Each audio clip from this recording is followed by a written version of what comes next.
It's Monday, January 31st of 2022, 6:30. We're going to do the roll call for the meeting of the Nuclear Decommissioning Citizens Advisory Panel. I'm currently at the same location with the Vice Chair, Pine Dubois, and we're just trying to figure out the acoustics here in the room. So if we can go through the roll call. My name is John Mahoney. I'm designee from the Plymouth Select Board. Ms. Lampert? Yes, Mary Lampert, designee from the Senate President, and I want to welcome and thank all those citizens who are tuned in, who are at the rally at Town Hall, and welcome them and encourage their participation at future meetings.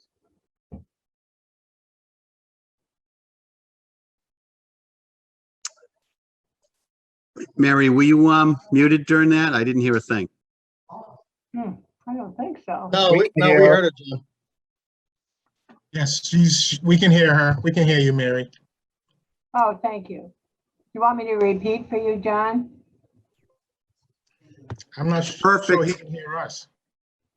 That's perfect. Continue. All right, we're going to Dave Nichols. Thank you. Good evening. Dave Nichols, appointed by Governor Baker. Mr. Pickering. Seth Pickering from Mass DEP, appointed as representative for EOEEA. Mary Waldron. Good evening, everyone. Mary Waldron, Old Colony Planning Council. Who's next? I'm sorry, is it Mr. Moylan? Dave. Hi, John Moylan, Site Vice President, Holtec. We got Robert Jones. Who am I? Good evening, everyone. Robert Jones, representing Executive Office of Health and Human Services, designee of Secretary Mary Lou Sutters. Thank you. Jack Priest. Jack Priest, Massachusetts Radiation Control Program with the Bureau of Environmental Health, representing the Department of Public Health. Yes. Robert Hayden. Good evening, all. Bob Hayden, Robert Hayden, Massachusetts Department of Public Utilities.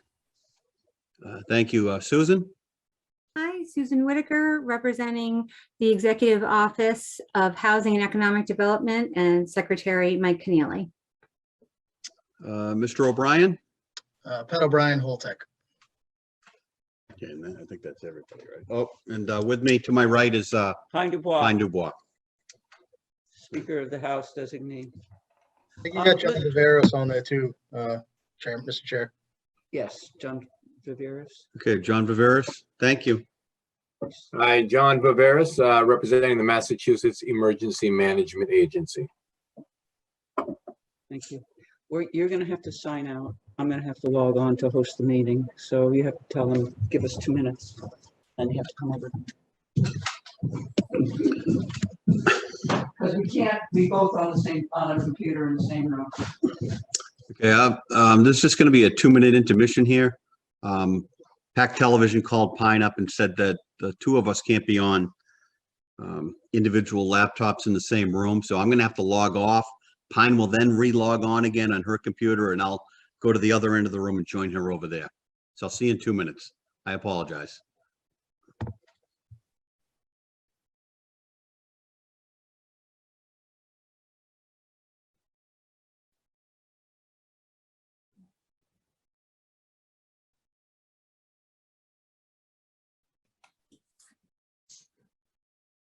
This is an awkward silence.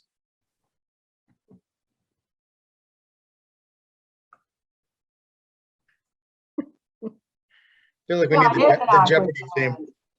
But I was at the rally at Town Hall, which unfortunately all of you missed because of the virtual. But it was full house, mostly, I'd say the large majority were from the fishing community, either oystermen or what have you, which I think shows the great concern they have on the impact on their business either real or perceived perception the bay is not clean. There were 100+ people on Zoom. And so I think that it indicates information that's important for this group to understand interest in the public and what's going on. I'm sure that's important for Holtec, which is a part of this panel of interest.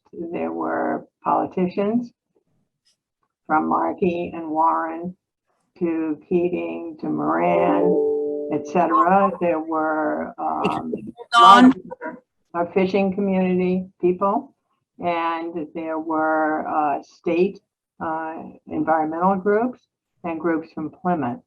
And so certainly a lot more than NDCAP usually gets, but I think there is hope. Okay. Okay. All right, I'm back. Apologize for that. So we'll see if we can make this work through throughout the rest of the meeting. Next, the point on the agenda was the meeting minutes from the prior meeting back in November. So does anybody have any concerns about? Make a Minute. motion to accept. Wait, there are a couple of corrections. You have to hang on a second, okay? Yep, I withdraw that then.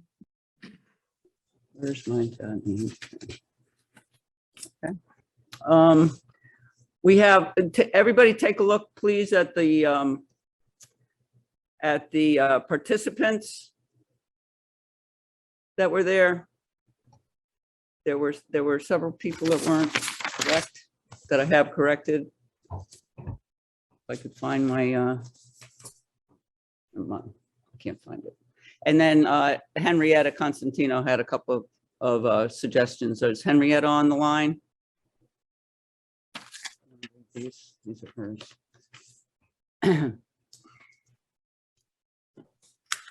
So Ms. Constantino asked to confirm that neither tritium or radionuclides are included under the US EPA.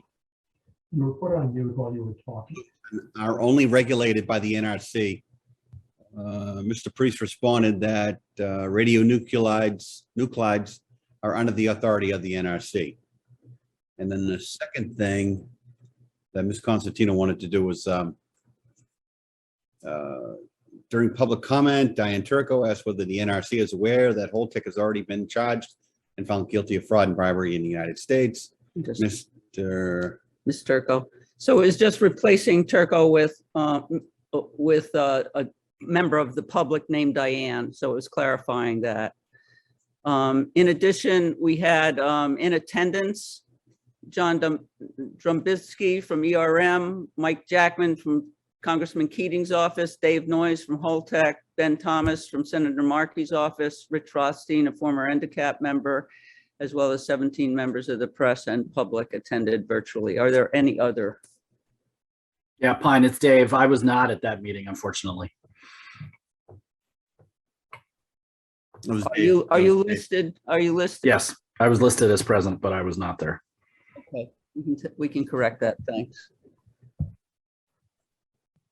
Any other concerns or potential changes to last meeting's minutes?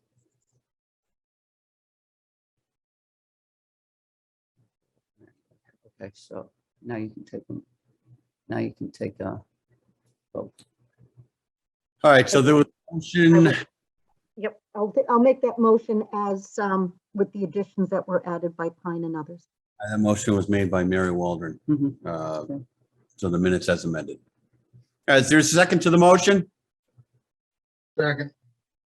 Who's that? Who's that? I think that was that Patrick O'Brien? Was. Yes, Mr. O'Brien. Okay. All in favor? All in favor of approving the minutes as amended? Anyone opposed? That's unanimous. Okay. All right, Now, we're both- now you can go back to Mary.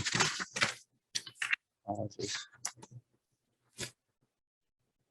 Oh, no, We no, move no. on to Senator- state delegation. Senator Moran. Okay, we're moving on to the third agenda item is we have a visit tonight from the state delegation that oversees Plymouth.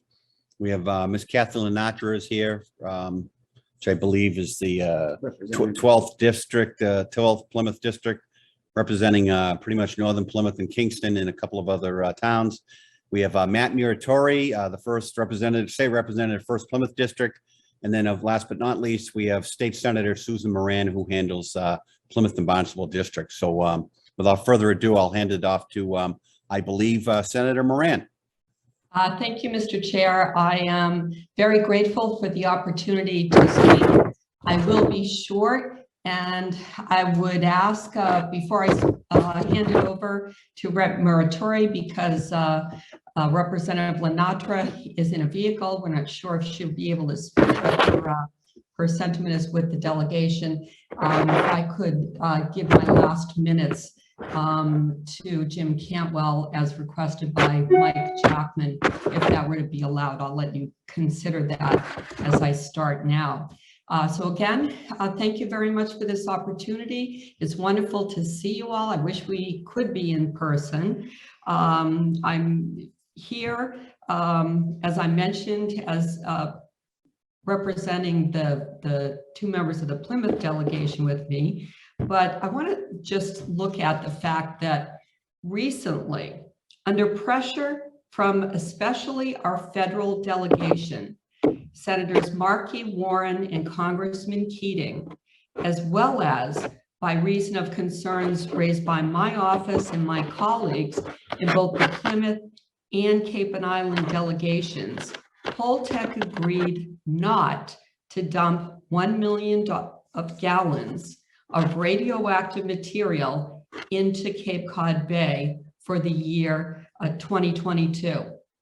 So I wanted to speak tonight to say we will never allow the dumping of radioactive material into Cape Cod Bay. And that concludes my statement. We just ask that anybody that's not speaking, mute yourself, because we're getting some terrible feedback in here from somebody shuffling books or something. Thank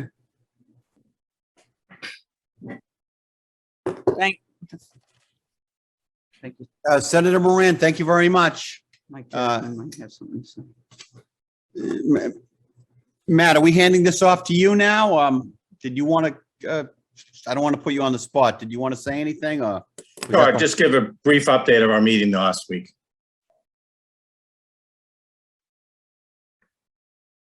Go ahead.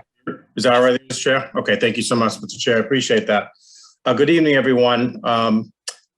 Thank you, first of all, for the invite. What we wanted to do is just give you a little update on our meeting we had. As most of you know, as the senator said, we've been dealing with the water discharge. And so under the leadership of Senator Moran, her office formed a meeting to meet with representatives from DEP, DPH, and the Attorney General's office. That was an important meeting for us as a delegation, the Cape Cod delegation, as well as the Plymouth area delegation, as well as the senator's office and the congressional and the congressman's office, is to all get in the same room to kind of talk about, you know, what the role is of all three groups, and particularly the AG, because if everyone remembers, there was a memorandum of understanding done with Holtec.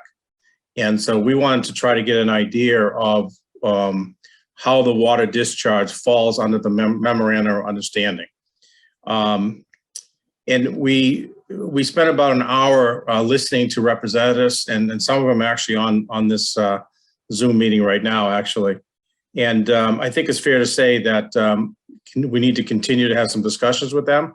We plan to having meeting sometime mid to late March to do some follow-up. There's some information analysis of the water that they're waiting for from Holtec. And then there is particularly, I believe it's DPH, and Jack Priest can correct me if I'm wrong, but they're the ones that look at the radiation for permitting. So there's a lot more work that needs to be done, but I echo the comments of the senator that we are going to do everything we can to ensure that there's a safe amount of discharge, either if it doesn't go into the ocean, but it actually is transported. I think that's probably the better way to go, is try to look at how to transport this to make it safer for everyone.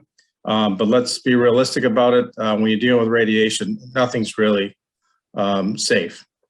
So there's risk in all of them.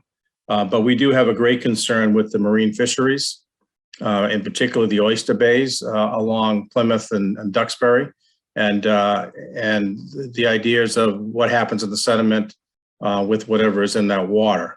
So there's a lot more facts that we have to gather, and that's what we're going to be doing as a delegation. Again, thanks to the senator's leadership on this, and we'll be giving you regular updates from these meetings.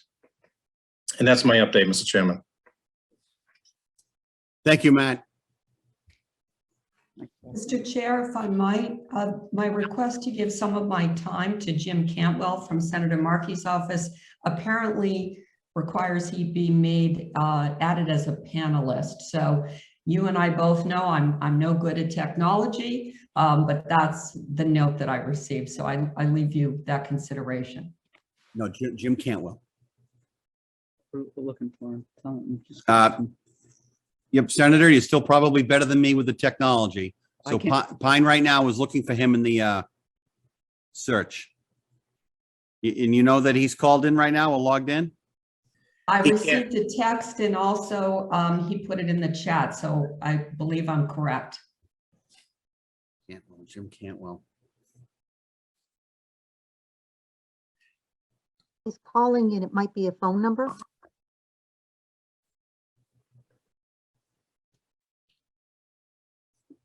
If it's a phone number, is it 856 562 5596?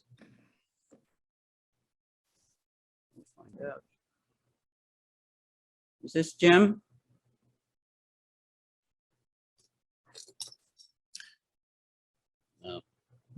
I think somebody from PACTV is going to need to send it to him in order to get it.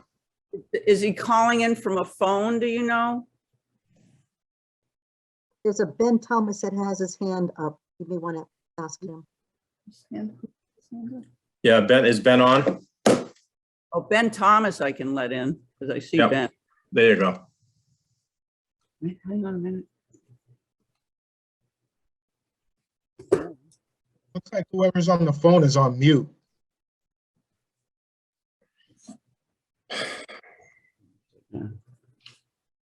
I only have 89 people in there, so Go back to bees. Go back to the bees. no, it's like a T, isn't it? Pine, it's listed as Ben Thomas. It's a BT. Gotcha. Go for it, Ben. Ben, are you there? Hello, I'm here. Can you all hear me? Yes, Yes. Ben. Go ahead. Wonderful. Thank you so much, Senator Moran and Representative Muratori and and Mike Jackman and the entire panel. We are so grateful for the bearing with us the technical difficulties there. I believe Jim Cantwell should be also on, but I will go ahead and read the statement from Senator Markey if it's okay with the chair. Yeah, yes, it is, Ben. Proceed. Excellent. Thank you. Good evening, everyone. I am Ben Thomas. I'm the regional director for the 9th Congressional District for the Senator, and I'll be delivering the statement on behalf of Senator Markey. And to quote, since the last Pilgrim Nuclear Decommissioning Citizens Advisory Panel NDCAP meeting, there have been more questions than answers about Holtec's proposal to discharge approximately 1 million gallons of radioactive water into Cape Cod Bay. However, this evening, I want to make one thing clear. Holtec must cooperate and communicate with local stakeholders and businesses who have justifiable concerns about what this kind of discharge could mean for their businesses and livelihoods. Hundreds of Cape Cod businesses and Plymouth region businesses and organizations rely on Cape Cod Bay's reputation for clean and safe water. It is, after all, Massachusetts ratepayers who paid in the original funding for Pilgrim's decommissioning process, and they deserve to have their voices heard. That is why earlier this month, I wrote a letter to Holtec along with Senator Warren and Congressman Keating and Congressman Moulton, urging the company to pursue alternative options for disposing of the radioactive water. We've seen other decommissioning plants like Vermont Yankee choose other options after hearing from communities. That's the engagement and consideration we are looking for here. The public must have a say in how Holtec's water is disposed, especially when other viable options exist. And the NRC must do more to prioritize community safety, community voices throughout the decommissioning process, not just here in Massachusetts, but everywhere. I want to again thank Pilgrim NDCAP for opening up this conversation, and I urge Holtec to work with NDCAP and the public to identify a safe and effective method of disposal that alleviates the community's concerns.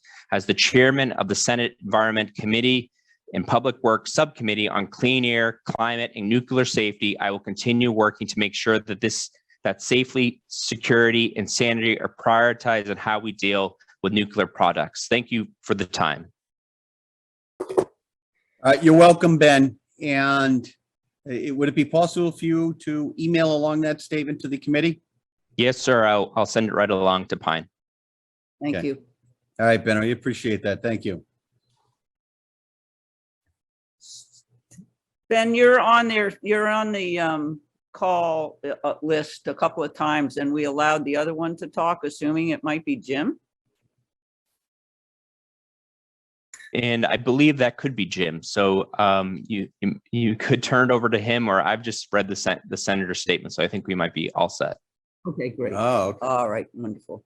All right, Ben, we appreciate it. Tell Jim we were asking for him. We miss him. So maybe. Yes, sir. Thank you. I appreciate that. I just want to circle back briefly to a comment that Senator Moran had made initially. And I believe right now she is at a brick and mortar location at Plymouth Town Hall. And the decision by myself and Ms. Dubois, the vice chair, to go exclusively Zoom for this meeting wasn't easy. But we had to balance, obviously, a spike in Omicron. The Plymouth Board of Health had enacted a mask mandate in all public buildings in the town of Plymouth through the end of February. That's something that they reevaluate every 2 weeks, and there was no in-person meetings. So the decision to take this exclusively Zoom was not an easy one, but God willing, we'll be back into a hybrid format 60 days from now, roughly 2 months from now. And some of us will be in that room where Senator Moran is currently standing, and we can participate at a brick and mortar location. And those who feel more comfortable, whether it be, don't want to be exposed to the virus, don't want to go out in public, or, don't want to make a long commute, can participate remotely. And I think when we did that at our November or September meeting, to me, it worked out very well. And I hope that we can get back to that as soon as possible. And that'll be able to, not only will we have more efficient meetings, but certainly the public will be able to participate at a higher level than a Zoom meeting permits. So Matt and Senator Moran, was that it? You guys okay for the? Thank you very much, Mr. Chair. Appreciate the opportunity. Okay. Thank you. All right, you're welcome. Matt and Senator Moran, thank you. And Mr. Jackman from Congressman Keating's office, did you want to, was there anything that you would like to add? No, just to sort of thank the panel for having us here tonight. And, I think having the panel as a venue to have these discussions, as a fact-finding opportunity, and a chance for folks to speak out is so important. And it's really done a lot to raise awareness in the community about what's going on with the decommissioning. And I just would applaud everyone on the call for doing what they're doing, and that we're all able to come together, whether it's in person, hybrid, or strictly virtually. It's important to keep the discussion going. So thank you, Mr. Chairman. Okay. You're welcome, Mike. Thank you. Okay. Moving on to item number 4 on the agenda. As promised during the last meeting, Mary Lampert had made a motion, and then she withdrew the motion because I had promised her we'd give her an agenda item with respect to a couple of issues that she's passionate about. And now I'm going to turn it over to Mary Lampert. Here we go. Can you hear me? Yes. Ah, good. Actually, I made 3 motions because I didn't want to risk one tainting all 3. In case someone didn't agree with 1, but maybe they agreed with 2, maybe with 3, and so I have 3 motions. All having to do with how the meetings proceed. The first motion is to have the meetings once a month, which we did initially, as opposed to the change every other month. I feel this is important because decommissioning process is moving rather rapidly. We have 2 focal points initially: site assessment, that's and site cleanup. That's going in the very beginning of this process, so we ought to be taking part in discussing what the revised plan is, what they're doing, is it sufficient, et cetera, have speakers to address that, and the public to intervene also. And spent fuel, we have the issue of corrosion, we have the issue of security, but I think we probably want to discuss, as Vermont is, and many of the other sites, a position on interim storage, a position on transportation, a position on permanent, and what that would entail. So, and a position to communicate with our federal representatives on what action or inaction they should be taking. And so that is the reason I feel for having once a month meetings. I also know, looking at Vermont, and I've looked at other states, but looking at Vermont, they also add, as required by events, extra meetings. Certainly, the water disposal issue deserves discussion, according to the public's feelings anyway, before our next meeting, which would be cripes in March. So that is the motion. As time moves on in the decommissioning process, we could then decide to cut back. All those in favor? Yes. All right, Mary, so you made one motion for this. Okay, that's it. For the first motion. One motion, so why don't we vote on that, and then we'd move to the second and the third. So your first motion is to go back to monthly meetings. Correct. Okay. Is there a second for that motion?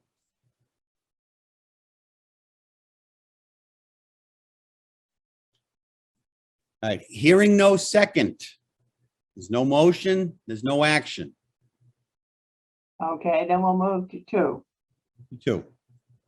The second was to have a later, a meeting that would extend beyond 2 hours to 3 hours. What would that do? It would allow for both the panel and the public to provide some substantive input. When I think it's been rushed and there hasn't been a lot of commentary and discussion by either the majority of the panel members nor for the public. And so if you had a 3-hour meeting, particularly when you can have hybrid meetings, and those like Jack Priest, who are north of the city, wouldn't have to be concerned about extra commutes. I know monthly meetings I have in Duxbury go 3 hours easily. I know they do in Vermont. I think they do in New York.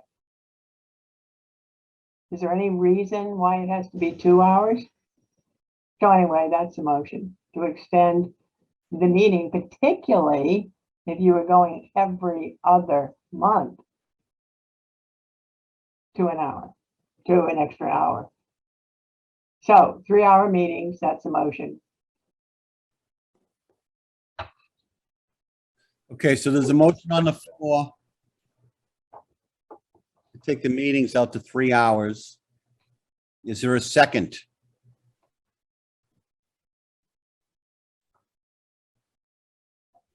This is an enthusiastic panel. I didn't see a second, so, we can't move on to discussion, so no motion, no Okay, action.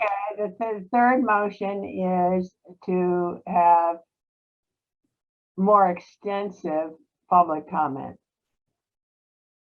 I note again in Vermont, and I sent you all this to look at, that they had in their December 6th meeting, 45 total minutes of public comment. The public comment typically comes in two places, once in the middle of the meeting and once at the end. The middle of the meeting for those who cannot, a courtesy for those who cannot stay for the entire meeting. Second, they follow each substantive agenda item with a panel comment followed by public comment. Again, it's restricted to time. I think we should extend our public comment. It is a citizens panel that is supposed to educate and communicate with citizenry. I wonder in part why we have an abysmal showing of the public coming to the meetings. Is it because they think, why bother? That they can't really participate in it. And they're given what, 2 or 3 minutes at the end of the meeting at best. So that is why I made that motion. Do we have, wait a minute. I think Henrietta Constantino is saying she's been desperately trying to get on and been able to second anything. So that's neither here nor there. I just think it's unfortunate. However, that is the motion. Excuse me, it's very unfortunate. Where is she trying to get in from? It's just been flashing on my screen. She on the phone or something, or what? Yeah, she has to be on the phone because she is just back from Turkey with She's listed as an attendee, Pine. with one limb. Isn't that a terrible thing? She broke both wrists and her foot is immobilized. Pine, Henrietta is listed as an attendee. And what number of the 111 is she? I know it's hard to tell here. It is Alpha. I can't find. Is she under Constantino or Henrietta? Henrietta. G-H-I. I don't see Henrietta. It just flashed on my screen. Don't ask me stuff like this. Pine, Sorry.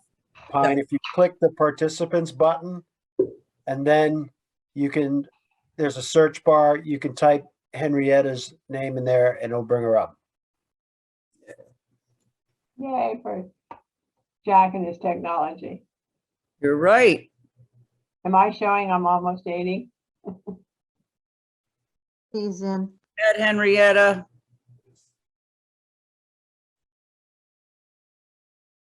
I think you have to, you're muted still, so I think what you have to do is hit *6 on your phone, if you're on a phone. I don't know what you're in.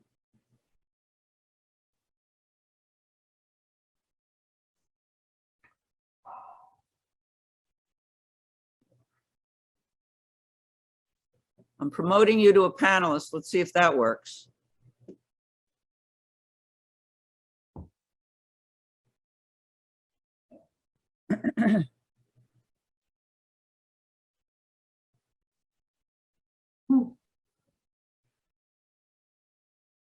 Still not getting anything. I'm sorry, Mary. Let her, give her some time to get in, I think.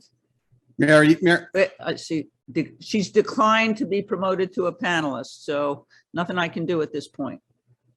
No. I just got a flash on my screen, period. So here we are, technological difficulties.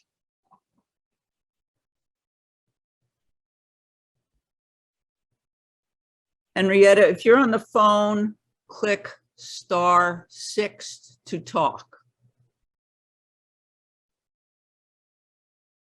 I think her problem is she doesn't have any capability with her hands.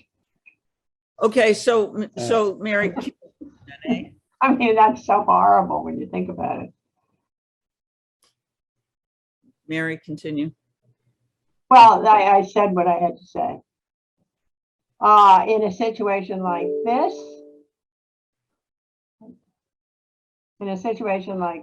do we postpone because, or file motions again? I don't know. Mary, if Henrietta weighs in later on and, if she wants to second something, we can revisit it if you want. If not, Let her finish. It says, unfortunately, Henrietta is on the phone and she cannot see Right. that chat. so if she breaks through eventually, we'll circle back. Hey, listen, that's fine. Okay, all right, thank you. I would like to progress with the meeting. You've heard my points. Needless to say, I knew Henrietta, if she could be on, was going to second each motion, but that's neither here nor there. All right, Mary. I don't know what you do if it's a technological problem that disallows that, but let's move forward with the agenda. All right, thank you. Okay, before we move on to the next agenda item, we have a special guest who's just got access to the meeting, and that's former state rep Jim Cantwell, who now works for Senator Markey, and I see Jim there is just, I think he's unmuted himself. So Jim, welcome to the meeting, and I'd love to give you, whatever time you need it is to say hello. Mr. Chairman, I don't need time. Ben Thomas from our office just did a phenomenal job, and our close partner, so Mike Jackman here from Congressman Keating's office, and I know folks from Elizabeth Warren's office joining as well. Just, the brief thing is we always appreciate the opportunity to come and to learn from you all, and just to reinforce the meeting that we all attended earlier today, and I'm certain that you have already had a plethora of information of folks raising the concerns that Senator Markey put in his statement about a unanimous federal position looking to prevent the discharge of up to 1 million gallons of potentially radioactive water into Plymouth Bay, and asking I know we've had Patrick here and others would be interested to hear the next steps to make sure that we can get information about what the alternatives are and what the costs would be, and the role for NDCAP to play in doing that. But very much appreciate your leadership, Mr. Chairman, and all who are here. I know you're all professionals. You have much to cover, and be pleased just to listen in and listen in and learn from you all. Jim, thank you. Okay, moving on to the next agenda item. I'm going to turn it over to Patrick O'Brien and Dave Noyes for the Holtec decommissioning update. Mr. O'Brien. Thank you, Mr. Chairman. Just trying to make sure I got my screen shared. Thank you as always for the opportunity. This is our update for the meeting since the last meeting. We did complete the fuel loading campaign. We had done 45 casks since Holtec took over ownership. That was completed in December. We are now in Escassi only with the new pad up on the hill. There are 62 casks stored in total. And picture of the pad and a couple of the action shots of fuel assemblies moving or about to be moved. We are working now through our greater than Class C waste. We have loaded one of the 3 greater than Class C non-fuel waste containers. At right up top, there's a core shroud segment being loaded into a non-fuel waste container. And at lower right is that first non-fuel waste container being lowered down in the high track to be placed into an overpack. And we project all greater than Class C waste will be moved to the Escassi pad by the end of the first quarter. Oh, wow. Update on demolition. So we are currently working our way through the operations and maintenance building. We did an asbestos abatement of that using our contractor for that. DEP had been out and did a closeout inspection earlier this month, and demolition began on the 24th and is projected to end mid-March. In December, we had completed our fitness for duty access authorization building, both the abatement and the demolition. That was a much smaller building, so that came down in about 2 days, I believe. Going forward, we have the old admin executive building. So the abatement on that will occur by mid-February and will begin demolition to follow in late March. And we have a 2-story Butler building scheduled abatement to occur in mid-March and then demolition to follow at the end of March. And I think I've shown this slide a few times, but just wanted to kind of give an update on waste management. We do have 5 Type B containers stored on site with reactor vessel and turtles awaiting shipment. And in 2021, we completed a number, as you can see, a number of waste shipments to our facility or our partner facility in Texas. In 2022, we have planned shipments of dry active waste, reactor vessel internal Type A, spent resin filters, spent fuel racks, and building debris. With that, I'll turn it over to Dave Noyes for regulatory affairs. Thanks, Pat. At our last meeting, we discussed the November electric vault discharge in violation of the NEPD's permit. That was approximately 7,500 gallons of water that was discharged into a storm sewer connected to a station outfall. We did get the analysis of the residual water samples from the vault that's adjacent to the engineering support building outside of the protected area. Those results were forwarded to both Mass DEP and US EPA and to the vice chair of this panel. The results of the analyses are favorable with respect to drinking water standards and EPA standards for protection of aquatic life. There is no direct limit in the NEPD's permit regarding constituents for water discharged from our electric vaults, but we did compare those numbers to both drinking water standards and aquatic life standards. There were 2 outliers. One was zinc, the other one was copper. And both of those, although they exceeded the aquatic life standard, they were below the drinking water standard where a drinking water standard exists. And the numbers were independent of any dilution that would occur of that water within the piping that led to the outfall to the plant's intake embayment or to the intake embayment itself. With respect to the waste management update, the waste management plan has been submitted to the Commonwealth of Massachusetts and the parties required by the agreement. No comments have yet been received. With respect to the barge study, our assessment on the use of low-level waste shipments via barge determined that these are currently not feasible due to uncertainty in work necessary to restore the facility barge berth, which is in a state of disrepair and has not been used in more than 10 years and would require a considerable effort both in permitting and dredging to make it usable for low-level waste storage. And it's just not feasible within the time frame of the expected shipments of that waste. We did receive comments on the ESA work plan from the Mass AG notice office last Wednesday. It identified that the ESA work plan failed to comply with the settlement agreement.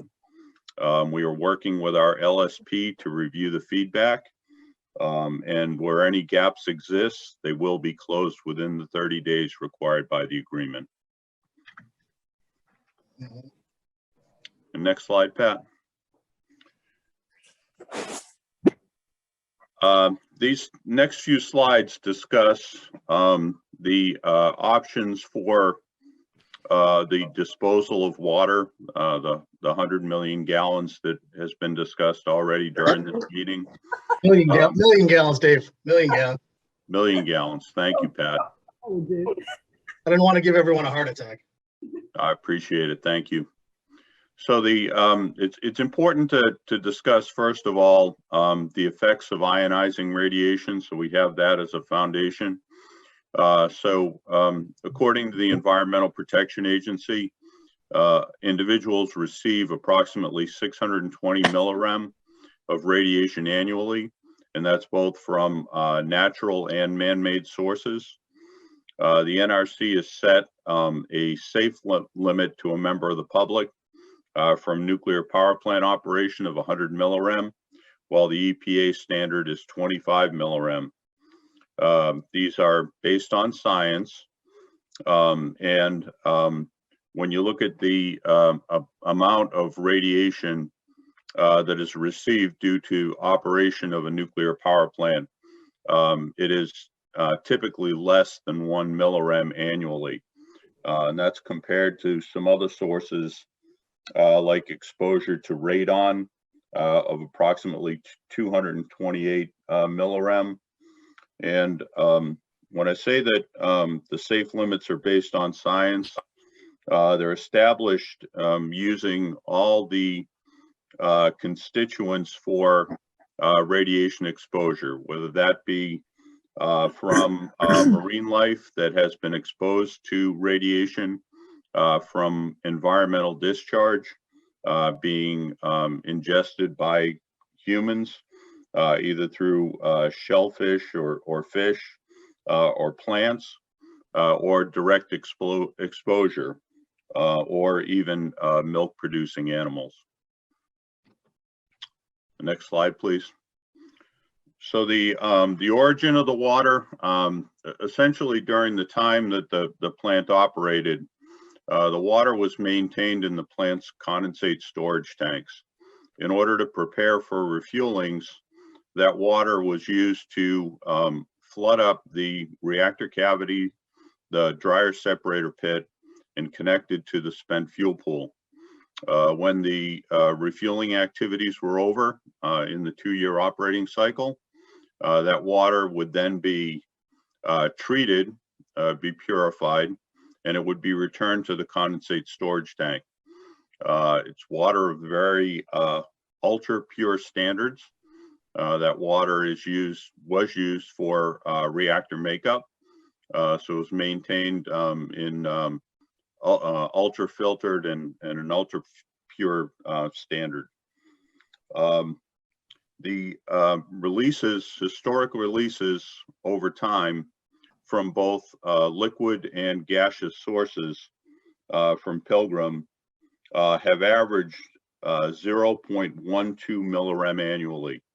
So a very small fraction of either the NRC limit or the EPA limit, and considerably less than what would be received from a source of cosmic rays based on a plane trip from New York to Los Angeles. So the maintenance of regulation with respect to discharge of both liquid and gaseous effluents is rigorously monitored and regulated by the Nuclear Regulatory Commission. This process is extremely transparent and has been reported annually by the station through its release reports. Those are required by federal law and have been made by the station consistently. And in accordance with the Holtec and Commonwealth of Massachusetts agreement, those are now submitted as they were in 2020 to the state agencies as well as the federal government. So we take a look at the historic discharges over time. In the last 15 years, the two largest liquid releases were in 2011 and in 2013, with a total of approximately 635,000 gallons of water being released during those two annual periods. The total dose released for both of those liquid releases was 0.08 millirem in 2011 which is 1,250 times lower than the NRC limit, and comparably even lower than that in 2013. You can see in the chart in the lower right how those releases compare to both that EPA limit and the NRC limit for exposure.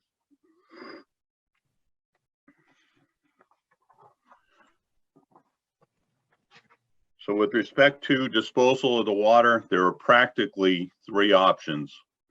One of them is evaporation of the water, where it is released as gaseous effluent.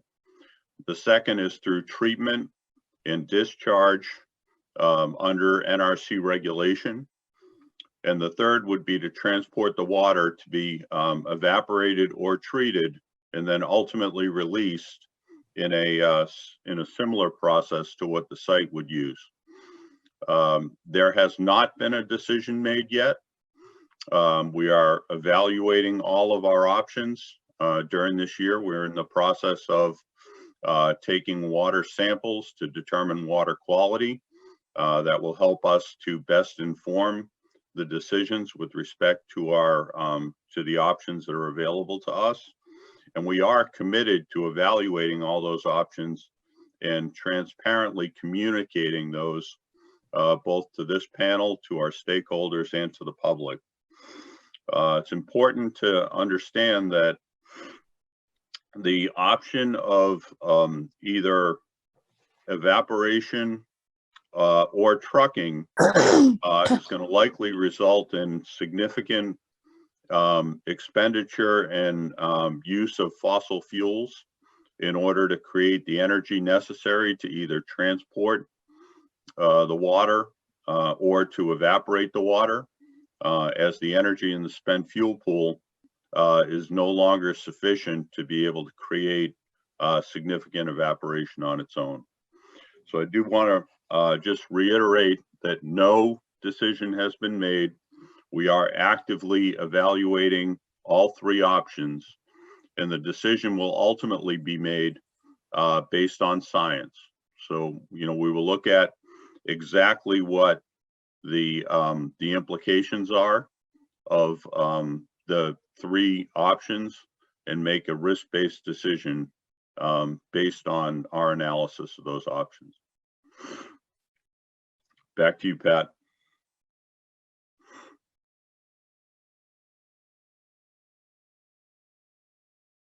Oh, sorry, that concludes our presentation, Mr. Chairman. Oh, okay. All right, Patrick, thank you.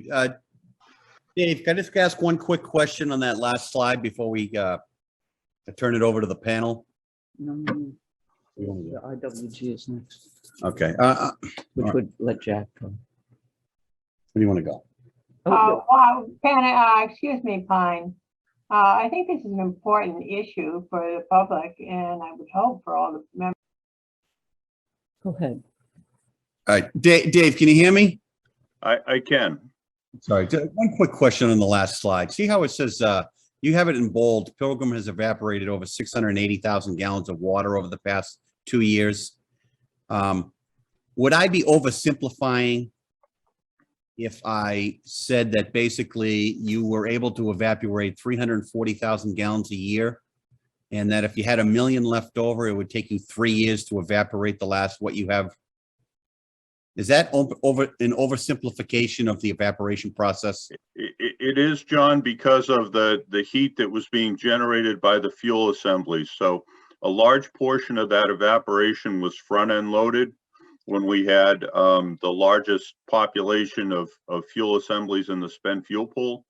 We've now reached a point of diminishing returns where the heat energy is insufficient to continue to evaporate at anywhere near that rate. Okay. All right, that makes complete sense. Thank you. Jack, did you have a question? You have to unmute. You can unmute. I do, got it.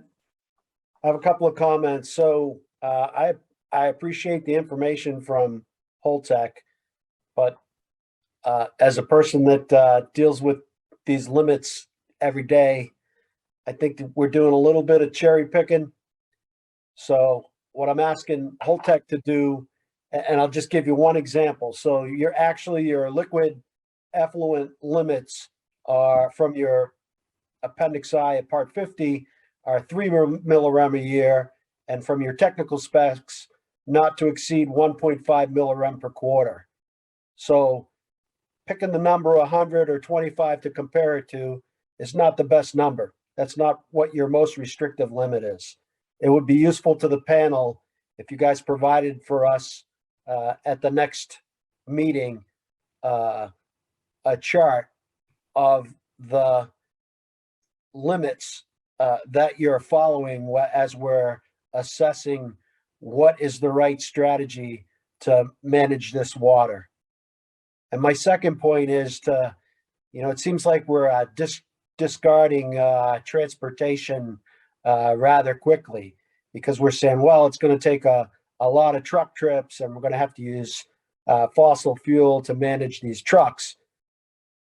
Your first couple of slides today regarding rad waste disposal, all of those shipments are going out in trucks.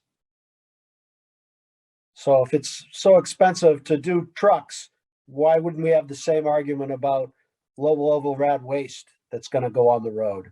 So I just think our discussion needs to be a little more balanced.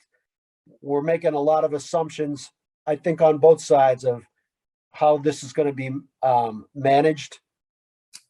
I think that it would be useful to have some more facts here before we draw our conclusions on how this project part is going to be managed. Another example for that is, again, with transportation and evaporation and water fuel, we haven't even seen, or hasn't been communicated to us what's in the water. What are there other contaminants that are in the water? Is it strictly radioactive material that's in the water, and what radioactive material is in the water? So that's all information that plays into this decision making. And we agree, Jack. That's why we're taking the time to do that sampling, to measure our water treatment capability, determine what the quality of the effluent is, and we have not taken off the table trucking the water. Right. I apologize if I gave you that impression. All three options, either independently or in combination, are very much on the table as part of this assessment. Thank you. And I would say thank you to Jack and reiterate the transportation. After all, Holtec an interim site in New Mexico. Go ahead. Across the country sent to Mexico. And I hate this, being muted. And this is the whole problem on how this panel operates. Yes, I agree. Can you hear me, anybody? Yes. Yes, I am. Will you tell them there's an order to the thing? All right, we got to get back to the agenda here. So I want to thank Dave and Patrick for We did the agenda. stand by, because we will return and allow the panel to ask you questions. Let's move on to the IWG group and turn it over to Seth Pickering. And then after, when Mr. Pickering is done, we're going to open up the prior to agenda items to the panel. Thank you, Mr. Chairman. A number of the items I have really are going to be a little repetitive on some of the items we've already discussed. But I'm going to start with the site assessment, the environmental site assessment work plan. I've got a couple of items on that. DEP and Department of Public Health have worked with the Attorney General's office to formulate a formal response, which was provided to Holtec on January 26th. And a copy was sent to the NDCAP chair, Pine Dubois. So we've submitted our comments on the ESA. We basically looked at the requirements of paragraph 11 in the settlement, compared that to what we saw in the ESA and what we didn't, and made comments identifying, where the the most current version of the ESA was deficient. The second item here is the Attorney General also received a response to their notice of noncompliance letter from back on November 22nd, informing Holtec of its noncompliance with paragraph 24 of the Commonwealth settlement, which required Holtec to undertake commercially reasonable efforts to evaluate barge shipment of solid hazardous waste and low-level radioactive waste. And as Dave Noyes indicated, they've submitted a management plan for our review, and it'll be reviewed and by MEMA, DPH, and DEP. So we're currently working on a response to their submittal. On the NPDES permit, these are basically the same items that I discussed from back in November. US EPA, Mass DPH, and Mass DEP were notified by Holtec International that was planning to dewater the reactor and steam generation systems and the spent fuel cooling system that contained radioactive water at Pilgrim Station as part of the plant decommissioning process. We've discussed that with Holtec, and we're still in the same place. If the agencies receive formal requests from Holtec to discharge to Cape Cod Bay, including sufficient analytical information to make a determination, EPA, DPH, and Mass DEP would review and provide a determination to Holtec on the applicability of the NPDES permit on any proposed discharge. A new NPDES permit would also be subject to federal consistency review by the Office of Coastal Zone Management if the facility proposes and applies for either a modification or a new permit. And lastly on that, on December 6th, 2021, Holtec released a statement saying it will not release any of this water in 2022, and they would be reviewing the issue during that time. None of our agencies in the IWG have received any notice of Holtec's intentions to do anything differently at this time. Mass DEP compliance items that we have been working on and continue to do so. The company is conducting response actions currently under the Massachusetts Contingency Plan, the MCP, to address releases of some metals and PFAS at the site in groundwater. If the response actions to address these releases cannot be addressed by April 21 of 2022, then comprehensive response actions under the MCP will have to be initiated until a permanent solution is achieved. The assessment of the releases of non-radiological oil and hazardous material will continue as structures are demolished and removed from the site. In another area, our Mass DEP asbestos section is continuing to be actively engaged with the facility and overseeing the demolition activities going on at the site. We're meeting regularly with the company to manage the asbestos discovery, identification, abatement, and removal process for any and all of the buildings that are being demolished at the facility. Last thing I have on DEP related items are the visual barrier for the asphyxie. Holtec will be applying for a modification to the plant's wastewater treatment plant that will allow the removal of 12 of the existing 36 leaching pits at the facility. This will facilitate the planting of the visual barrier for the asphyxie that's required by the AG settlement. Holtec has retained the consulting engineer, and Mass DEP is anticipating that the permit application will be submitted very soon. So that's what I have for report out items, Mr. Chairman.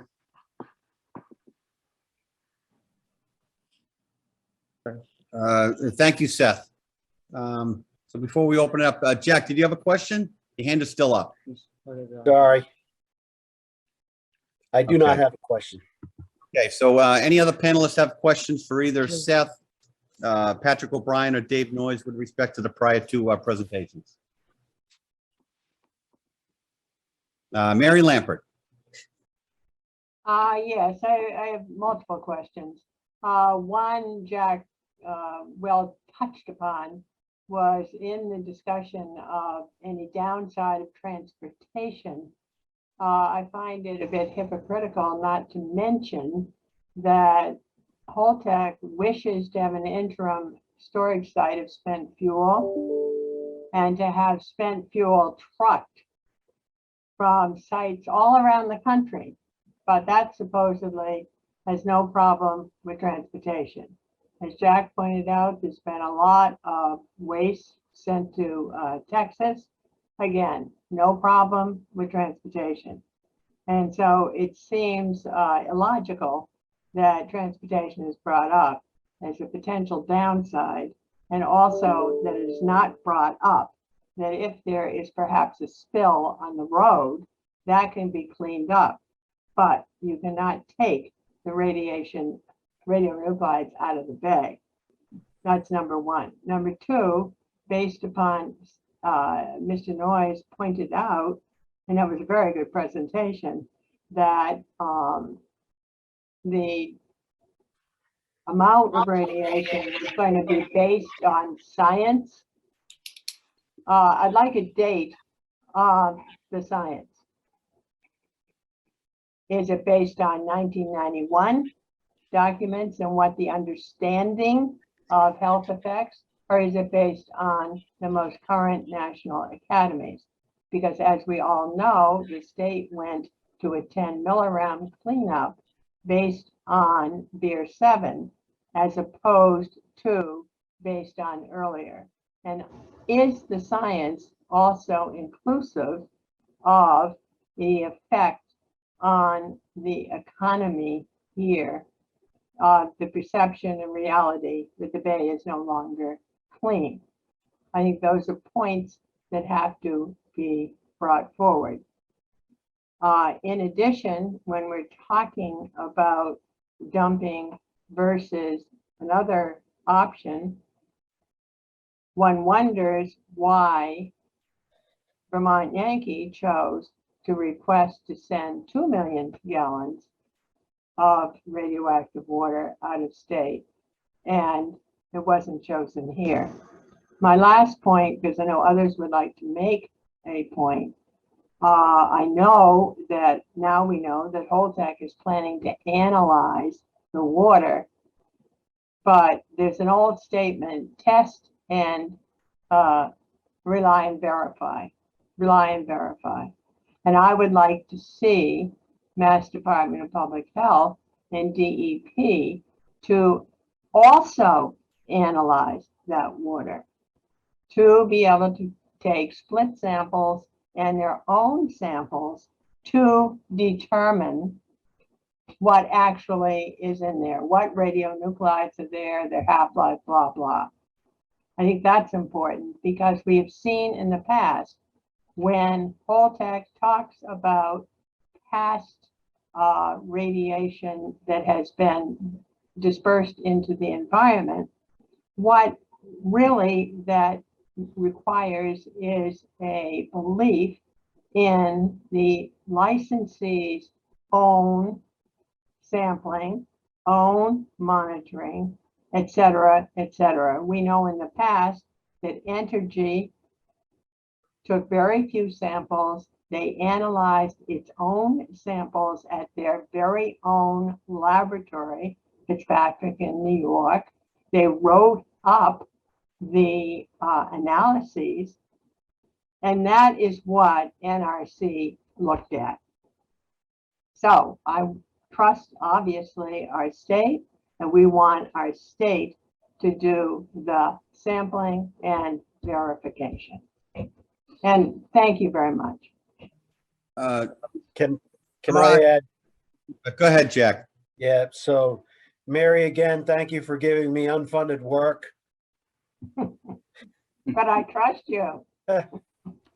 So let me say this. Holtec has been very forthright when we've asked for samples.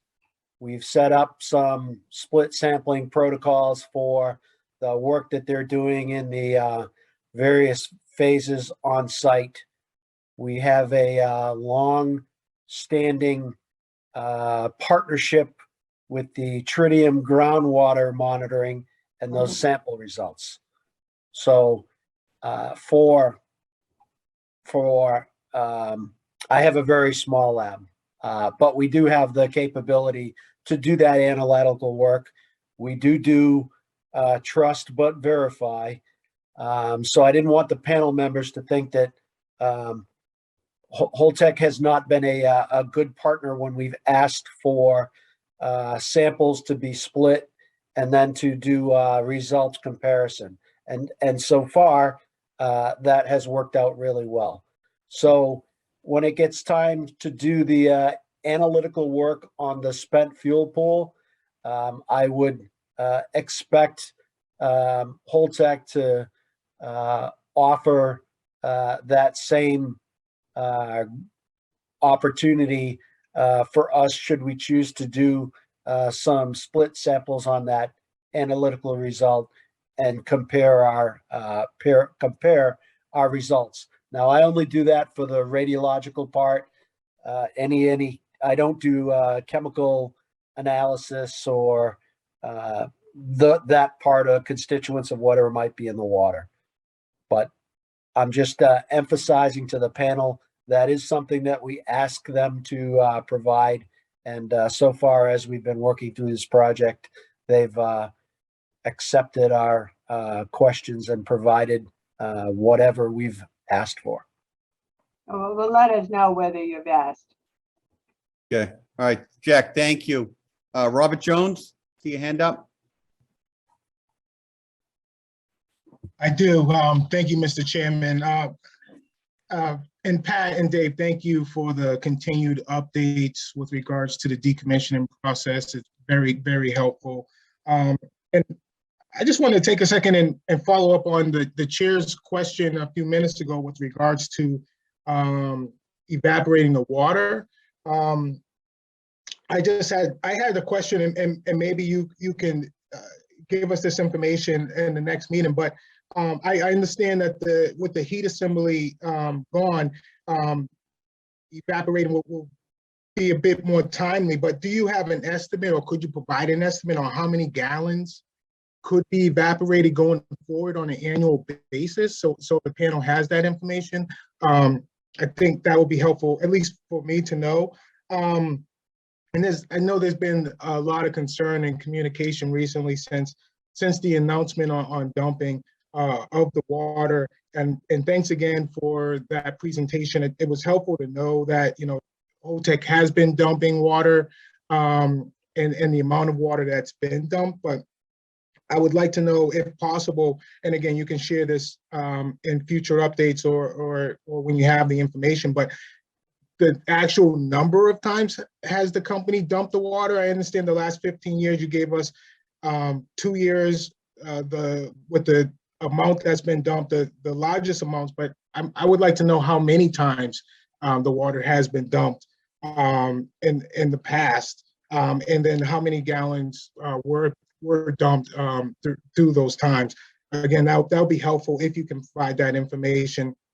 And lastly, with reporting, I understand that with the agreement in place, Holtec does provide reporting to DEP and DPH in the Commonwealth and to the NRC as is required. But before the agreement was in place, was there any reporting? Does the NRC require any reporting or outreach to the local towns and community that you are dumping?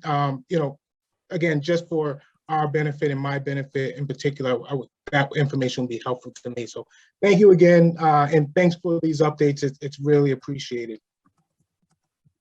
Yeah, no problem, Robert. To your point, yes, there's an annual required effluent release. I can share with you, I believe I shared with the panel when I sent the the fact sheet around and the letter from HDI President Kelly Trice. That does have the link to the NRC's website that has the effluent release data. We have not done a liquid release under Holtec. The last liquid release was done under a previous owner entity back in 2017.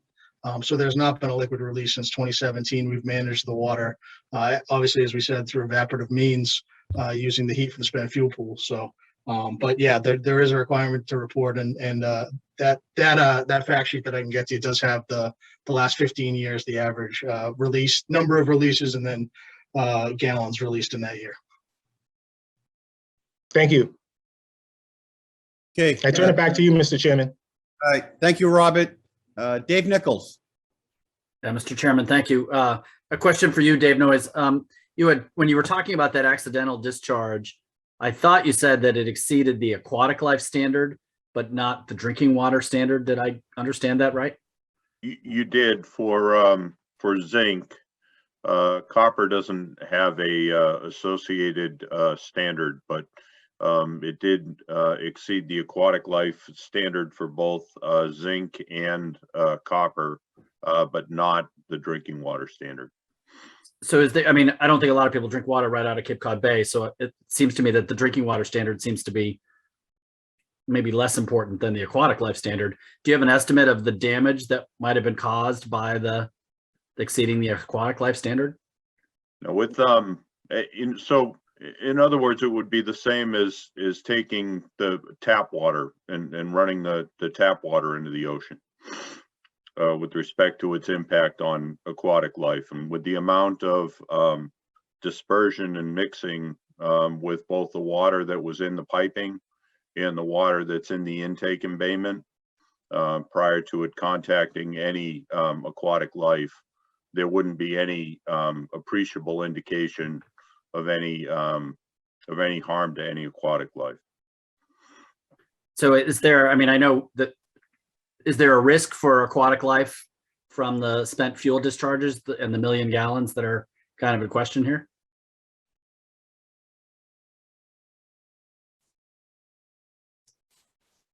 Dave? So, and I'm sorry, you shifted gears to the potential discharge of the 1 million gallons of water.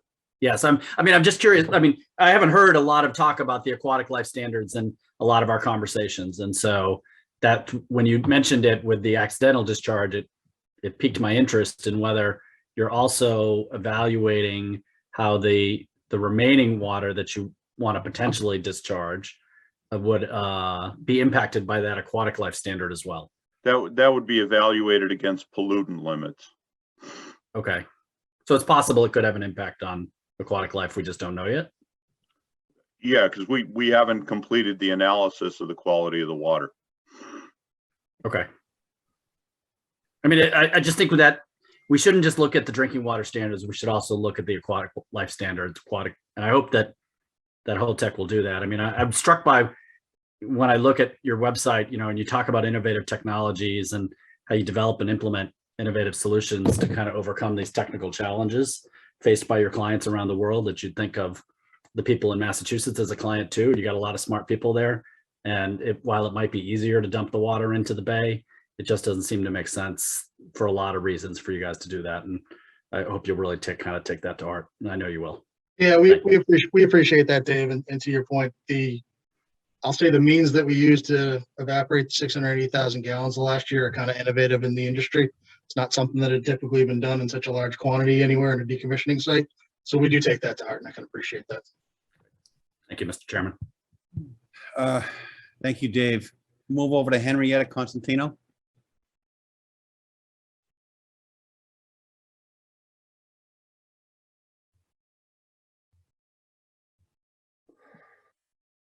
Henrietta, you got on mute. Star 6 if she's on the phone. All right, is there anybody else with a hand? Okay, I am here. Can you hear me, see me? We can hear you. I can hear. Okay, that's enough. I just wanted to let you know that I am here and that retroactively I would have indeed seconded Mary's motions. I don't even know what to say. I find myself extremely distressed. I think I understand what gaslighting is. And I feel that we have been gaslit by the presentations from Holtec, which invoke science, but is the kind of science that the tobacco companies invoked when they spent at least 4 decades showing us definitively with their science that tobacco, that nicotine was not addictive and did no harm to the lungs. This is the way I feel. This is the way I know. This is common sense. This is the public perception about radioactive water in the bay. I have a question. Is it not true? I believe Mary has already asked this, but is it not true that Holtec has spent quite a bit of time transporting low-level rad waste to Texas along the supposedly unreliable transport lines, trucking and trains and so forth? Why is this acceptable when transporting water would not be acceptable? Why is transporting water in trucks along those same highways and byways more risky than transporting low-level waste, higher than Class C waste, and ultimately the very high-level spent nuclear fuel waste in canisters, 61 of them, plus 3 more of higher than Class C waste that will ultimately, if Holtec has its way, be transported to New Mexico. This is, to me, extreme hypocrisy, and I'm sorry, but I just have to say it. I am also very distressed because the public that we are supposed to serve and educate has been quite deliberately shut out of any easy access to this proceeding. That's my statement. All right, Go Henry. on then. All Mhm. right. Okay, where are we? Okay, any other questions? All right, Pine Dubois. I have a question that has to do with the evaporation. I've been doing studying with tritium, about tritium with the NRC and Jack Priest. Thank you, Jack. I want to know from anybody that actually knows if there's really a difference between evaporating the waste relative to tritium. Say if it starts raining within a day or two, in terms of potential disposition on the environment, the regional environment.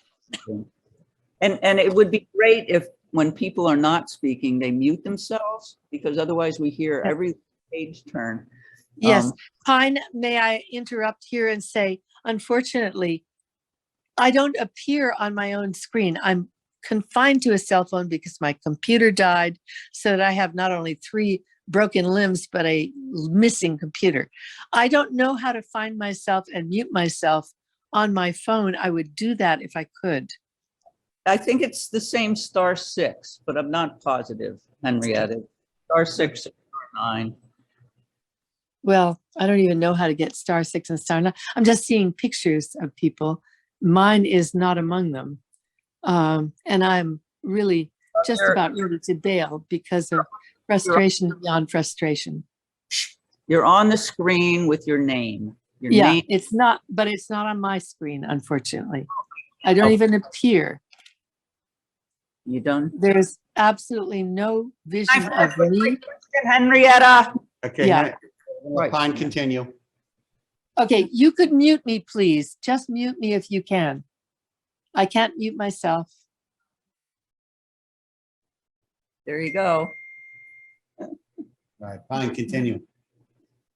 I don't know where the hell I was. So I think the question was to Jack or to Dave or to Gerard Martin or to anyone who might know the answer relative to evaporation. Is evaporation safer than a release to the bed in terms of the radionuclides that would potentially affect the region. Is that a question to Jack or a question to Dave? Whoever knows I'll just tell you the physical science. If you're evaporating water, you're making it into a vapor, basically a cloud, filtered, monitored up the stack, and then it floats across wherever the discharge point is and eventually makes its way to the ground through precipitation. So you're either evaporating and moving a cloud over the residents in Plymouth or wherever the cloud floats to, or you're doing a liquid dump into the bay. That was my assumption. Thank you. So the population effect might even be higher with evaporating it than putting it into the bay. Both are lousy choices. Yes, agreed. All right, John Vivero. John Viveros? Oh. Hello. Go ahead, John.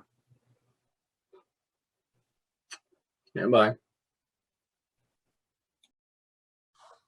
You were unmuted, now you're not.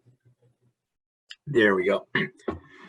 Hi, welcome. So just a quick update from MEMA. Not a lot other than we are working with the plant to schedule our quarterly working group meeting with them and with some of the former emergency planning zone communities. And just as soon as we get that date, we'll share it with the group here. And other than that, it's been pretty quiet.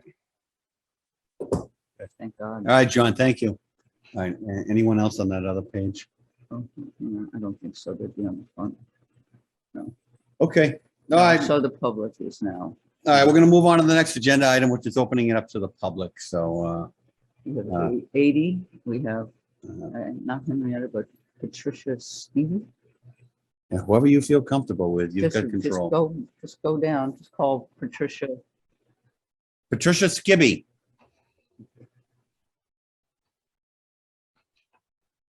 Oh, hi, I didn't know I was going to get to do this. I'm glad somebody asked the question of what's in the water. I mean, besides the obvious tritium, but copper and zinc were mentioned, and who knows what else is in there. So that seems to be a key question that needs to be answered, and thank you. You're welcome, Patricia. Anything else?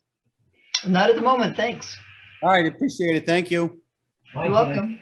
I can't see it, I'll speak on yours. Okay. All Blanche. Just a couple of points of clarification. Actually, one of them is a question. It's new information to me, where I always thought the limit to the public outside the fence was 25 millirem per year, and I see Holtec's presentation talking about 100 millirem per year. I could be ignorant, but I haven't seen that number where 100 millirem to the public is permitted anywhere. And I've been in this business for a long time, but it could have been a recent change. I think someone needs to check on that and verify. And I think you'd find it probably in 10 CFR Part 20, but I'm not sure. Supporting what Jack Priest said as far as evaporation, I don't think evaporation is a solution. I mean, you look at Japan where there are thousands and thousands of tanks.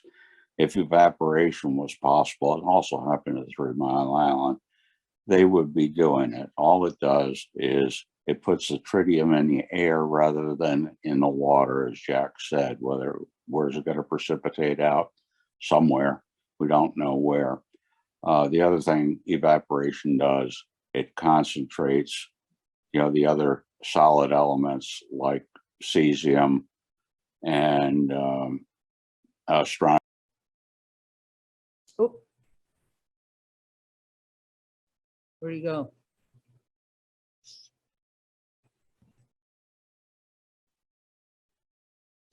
Looks like you went mute. Yeah. Mary said she's going to turn 80, but she's actually a young kid. But compared to me, she's about 7 days younger than me. So that's all I have to say. Thank you very much. You're welcome, Paul. We appreciate it. Thank you. Jim Lampert. Jim? Unmuted. Can everybody hear me? Yes. First off, I sent along, my wife and I both sent to you and all members of the panel last night, and we apologize it was so late, an extended analysis of Trice's letter that was obviously is basically what Dave Noyes was taking and reading from. What that analysis made, from the questions that were asked by the panel tonight, it doesn't appear, probably because we sent it out only last night, that any of you had an opportunity to read it. But short and simple, that Trice analysis is misleading, it's incomplete, and in some cases, it's simply factually incorrect. I'm not going to go through the whole thing here, but several things drop out of that. The first that drops out of both that and the discussion tonight is that if this panel is really going to look at what the situation is on dumping, you need to give the public an opportunity to put together a group to come before you and to take an hour to ask questions of Holtec and CDI and Pilgrim, all the people that are there, and hopefully they will have the people there that can answer them as opposed to the usual, I'll go back and look, to which you never get a question. You don't get answers to questions unless you ask them. And the way this is run to date, the public never gets a real opportunity to answer, to ask questions, and the questions that they do sort of send in are essentially never answered. Let me just take a couple of things. The Trice letter focuses on volumes, but if you take a little time to compare his charts, and I think they're on page 4, and Dave referred to at least one of them, there's utterly no relationship between volume and radioactivity. The big releases, very large releases, had far less radioactivity in them than the small ones. But you'd never guess that from what you were told. What about water in the bay? People have not mentioned the fact Duxbury alone probably has 5 million oysters growing out there in the bay. Who knows how much oysters, scallops, mussels, etc. are growing elsewhere? The vast majority of those sea critters are bottom feeders. They also are filters. They lie on the bottom, or they're very close to it, and they filter the water that's in that bay. They filter out radioactivity. And where do you think that radioactivity ends up? One place, in the seafood animal. We have a couple of friends who spend a lot of time in the past taking their own mussels, typically out of the Warren Cove area, because they love mussels. They both got thyroid cancer. One of them sent DPH some of those mussels and asked that they be analyzed. The report came back, and I'm going to not quite paraphrase, I'm sure this isn't exactly the words that DPH used. These are hotter than hell. And why were they hot? Because of radioactivity that those mussels filtered. So Jim, I'd like to see that report because I'm not aware of that report. Yeah, this is probably 15 or 20 years ago, Jack. I'm trying to get information on it, but I don't have it. So I'm talking a little from secondhand information, but I know they both got thyroid cancer, and I know on which they both blame it. But I'll do my damnedest to get you the report. Beyond that, volumes, that situation, dumping. Why does past dumping matter? ask that the panel members take the opportunity to look at what we have sent you, because you haven't had that opportunity to date. Carefully analyze it and formulate and ask your own questions. And frankly, ensure that Holtec answers them. Because it strikes me, and I say it again, that the only way you're ever going to get information is by questions for which you forced an answer. And I strongly suggest that the only way you're going to get that, as I said at the beginning, is to give the public an hour to put together a panel, ask the questions, tell you the facts as they see them, and if Holtec think they're wrong, let them say so and let them tell us why. Let them tell you why. But doing this at the end of a meeting in a few moments doesn't work. And I have a couple of questions for Seth Pickering. I guess the first one, Seth, is we listened to the NRC, I guess at the last meeting, and they described their procedure as sort of a two-step one when they got a submission. It was sort of accept and then analyze. As I see it, and I'd like your view, you're still at the accepted stage because you haven't received anything approaching a complete submission that satisfies what the settlement agreement requires. Would that be accurate? Well, I'm going to stand by the comments, Jim. We were asked to look at what was submitted in the last version of the ESA. And so from the DEP side of things, Gerard Martin and I looked at it, Jack looked at it. We compared that to what the requirements were in paragraph 11 of the settlement and identified the things that we think met the requirements and the things that partially met the requirements and the things that did not. And I'm pretty sure, have you had a chance to look at the comments? Oh yeah, I've read the comments. I've read the comments we sent you. I've read the comments we sent you on the first one. Believe me, I've gone to sleep reading these. So that's where we're at. They have 30, they have 30 days from the time that they received the comments from the Attorney General's office to turn something around and get it back to us. If for a change, because they haven't done so the first time, they get you back something that really does satisfy the requirements of what they were supposed to tell you. At that stage, will DEP and DPH substantively evaluate the plans and schedules, et cetera, that they've submitted?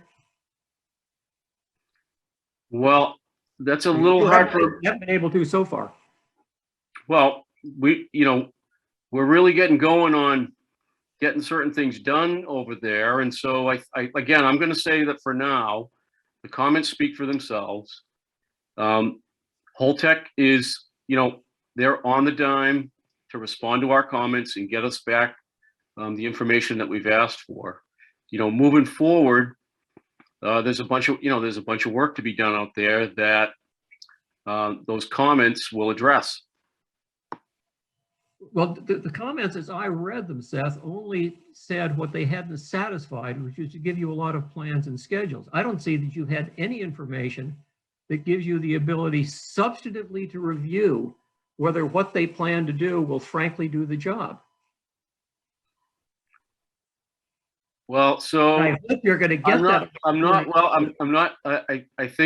not sure I understand what you mean by do the job. Clean up the site. We from DEP are looking at our applicable statutes and regulations and the things that are required. Gerard, feel free to jump in on the waste site cleanup side of things. Any of the wet side of things moving forward that may have to do with Chapter 91 or water pollution control. For me, I'm looking at solid waste issues, asbestos related issues, things of that nature, the things that fall under our jurisdiction and the things that we are, empowered to enforce. Jack, do you have any comment on your aspect of things there?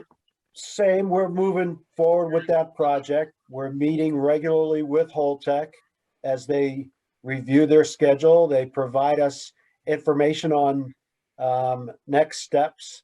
They give us interface points where if we needed to co-sample or provide observation, whether it's on the DEP side or the DPH side, that's there.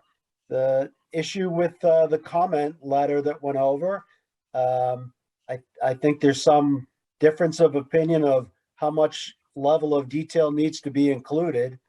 And that's some of the things that we're trying to work out. So I said this before, Jim, when I've asked Holtec for information, I get it. I just have to, I'll say this, this is me speaking. No, I'm not speaking for my agency. You know, I have to be really clear and provide the right level of detail so I get what I desire. And sometimes what I desire, I don't verbalize it correctly. And I have to go back and say, yeah, I know I said this, but this is what I really need to help me with decision making.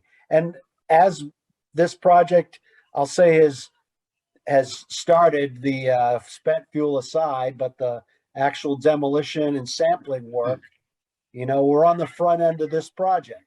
So we are spending a lot of time trying to work out through those details so we can do substantive assessments of that work.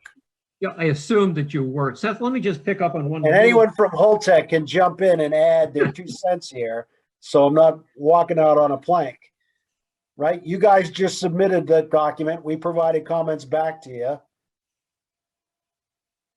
Are you going to affirm that we're working together as you guys do this project? Jack, you know we are. I mean, we meet every other week, and we have been completely transparent with the characterization every step of the way. And I haven't said anything different from that, Dave. I'm just saying, I'm looking at the Holtec members on here and everybody's on mute and nobody's adding to the conversation that why do I at DPH have to say, yeah, we're meeting regularly and we're being transparent. I don't have a Holtec name on my shirt, right? My job is to protect the health and safety of the public in the Commonwealth of Massachusetts. And I take my job very seriously, as you do yours. And Jim's brought up some comments, you know, frankly, I think some of that is a scare tactic to say that somebody had thyroid cancer, that they knew who they were and maybe they ate oysters and the samples went to DPH. I have no record of that, no discussion of that. It's never come up before. Jack, so it's not adding to the value of what we're trying to do as an NDCAP to make sure that the plant gets cleaned up correctly, the site gets cleaned up correctly. They do it on the budget that we have, and we're not left with a half-finished project sitting on the shores of Cape Cod trying to figure out how are we going to pay for the rest of this work. But Jack, that is not a scare tactic. It is based on the fact that I think everybody here knows that there are an awful lot of shellfish that filter water, liters per minute. Absolutely. And if there are pollutants in that water, they will be filtered out by those shellfish. And if those shellfish become polluted, radioactive or anything else by that water, and the information I have indicates that they will, and I think a lot of other studies more broadly, probably not radioactive, will indicate that also, we have a serious problem for hundreds of millions of dollars of the fishing shellfish industry in Cape Cod Bay.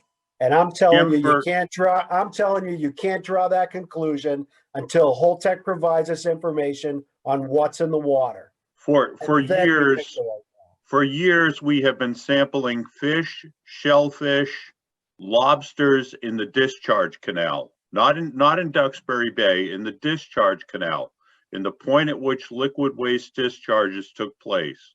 And we're not seeing anything like that. And frankly, Dave, I am not completely surprised, because given the flow rate through the discharge canal where presumably those mussels come from, that's not where my understanding is that the contamination will be filtered out by the shellfish. They'll take out what's on the bottom. But let me just add one last question to Seth, and then I'll get off. I was going to say, Jim, I just want to go back to, you're asking whether or not, I mean, our charge as DEP is to protect public health. And Yes. we have a set of, laws and regulations that are applicable to make sure that that's happening. And so, that's the focus on what we have done in the review of the ESA and matching that up with the requirements of, paragraph 11. So I feel like we're going to get the job done. That's our function. Seth, I completely agree. And let me just ask one question. Mr. Chairman, actually a point of order before Jim goes forward. I mean, I think we need to be fair to other people that are waiting in line to speak. And if there is nobody else waiting in line, then maybe we can come back to Jim, but we've monopolized a significant amount of time with important issues, but there are other people that want to speak too. And I think we should give them a chance. I have one question if the chair would let me ask it. Jim, hold that thought and let's get to a few more people here.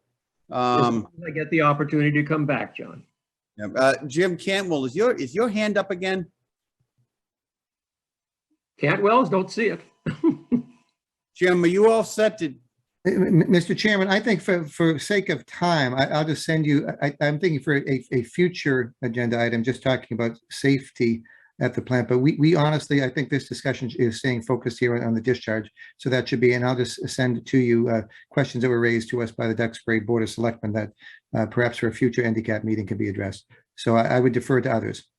Okay. All right, Jim. Thank you. Richard Rothstein, you got something very quick? Yep. Good evening.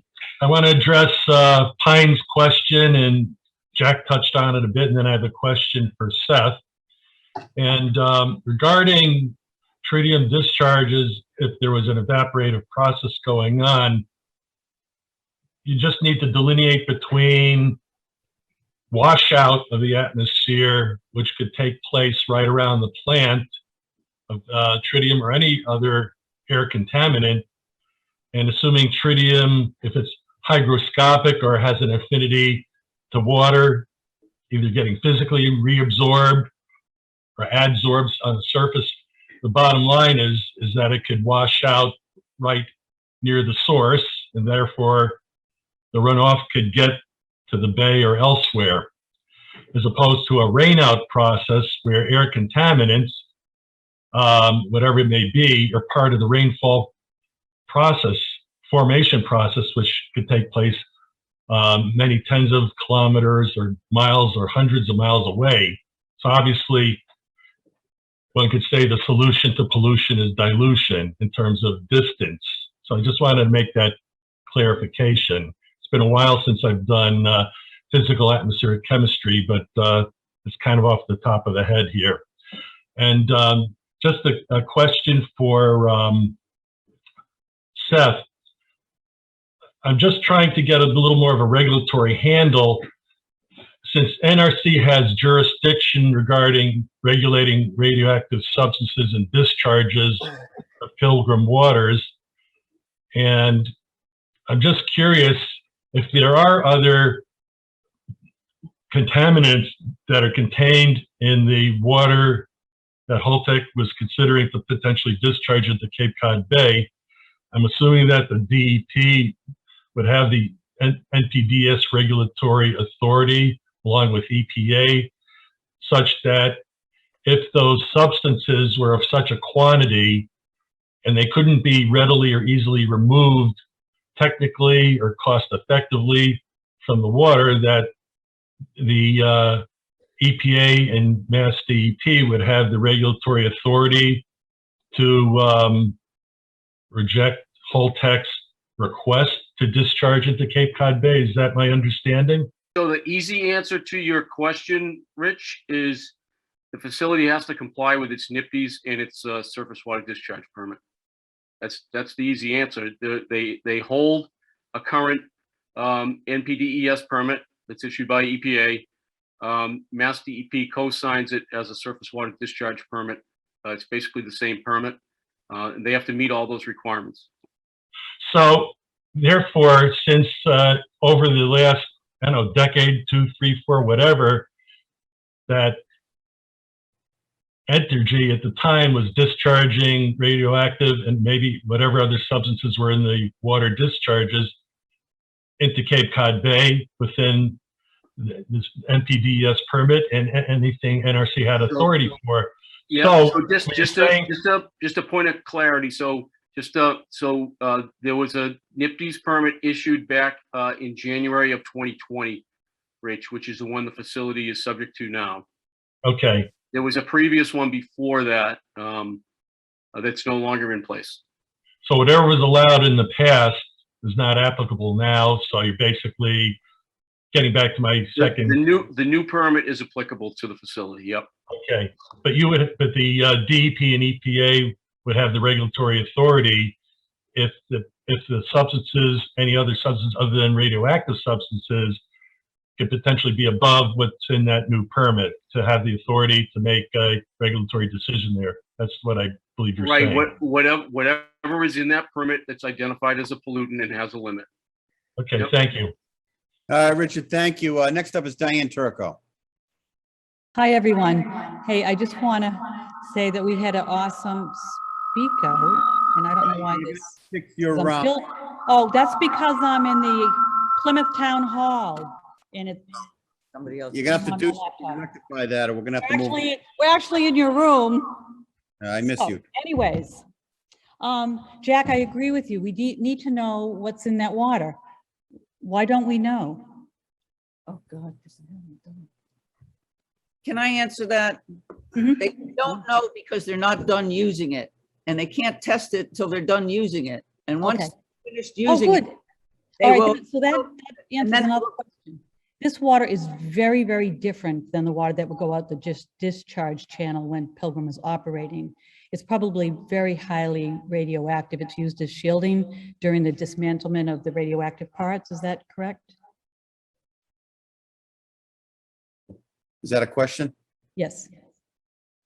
You want my answer? I'd like Holtec's answer, actually. It is used as shielding, but that doesn't make it any more radioactive. Okay, that's what I was wondering. So I guess I want to just share 1 minute that we had lots of people here today in the Plymouth Town Hall saying that they do not want Holtec to dump anything, no radioactive water, not a drop into Cape Cod Bay. They represented our elected officials, the fishing industry, the farming industry, Plymouth businesses and state organizations. So lots and lots of people are saying, don't dump in the bay. I don't know anyone who is. So my question to this panel is, would you please raise your hand if you don't think dumping in the bay is a good idea? I would really like to know what this panel thinks. All right, Diane, do you have anything of additional questions of substance to add here? Thanks, John. That was kind of a backhanded thing. All right, I'll bring this up. DEP, and then I'm going to ask for those hands. DEP sent me a letter with the statement that was read by Seth. Thank you, Seth Pickering, for getting this out. And here's the quote. Holtec has indicated that it wishes to discharge this radioactive water into Cape Cod Bay in batches of approximately 20,000 gallons each. We don't want that water to go in the bay. No one does. So this committee really needs to push that message. So I'm going to ask again. I know, John, you don't like this, but would you raise your hand if you don't think this water should be going into the bay? Diane, We're looking for transparency, that's all. It has been communicated. I think Holtec understands that the preference of a significant amount of people representing various groups in the area don't want to see this discharged into the bay. There is a process here. We have professionals in place, especially at the state level, in the federal level, and people are paying attention. You have representatives in this meeting from U.S. Senator's office. You've got the Department of Public Health and EPA, et cetera. There's a commitment from Holtec not to do anything during the calendar year 2022. And we're going to move through this process and we're going to do this together. So we're going to move on to the next person, and that's an individual named Peter DeCola.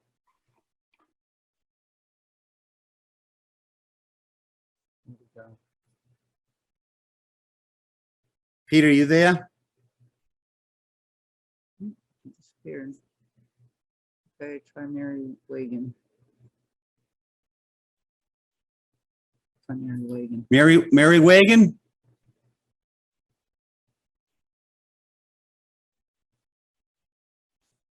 There it goes. Where you going? What do you got? Mary Wagon. Mary Wagon.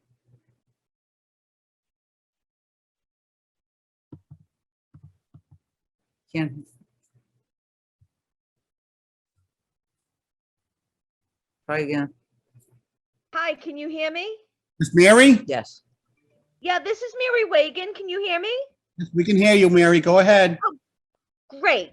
So, let's see. I just want to tell you, my name is Mary Wagon. I live in Mashpee. As background, I have a master's in environmental science from UMass Lowell and years of experience in environmental laboratories and field sampling. And, you know, the basic environmental science principle is that dilution is not the solution to pollution.